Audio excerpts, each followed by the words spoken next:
আসসালামু আলাইকুম রহমতুল্লাহ। Good morning, শুভ সকাল বন্ধুরা। ফজরের নামাজ পড়ে বের হলাম, তো বাসা থেকে হেঁটে যাচ্ছে। খুব ভালো, সকালবেলার হাওয়া খুবই সুন্দর।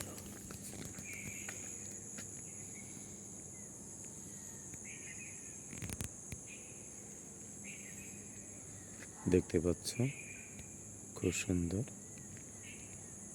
দারুণ পরিবেশের জায়গা, খুবই ভালো। তো আলহামদুলিল্লাহ, তোমরা উঠবা ফজরের নামাজ পড়তে। ফজরের সালাত আদায় করা খুবই গুরুত্বপূর্ণ একটা জিনিস। তো যাক, আলহামদুলিল্লাহ, বেশি কিছু বলতে চাই না, তো রাখলাম। আসসালামু আলাইকুম রহমতুল্লাহ।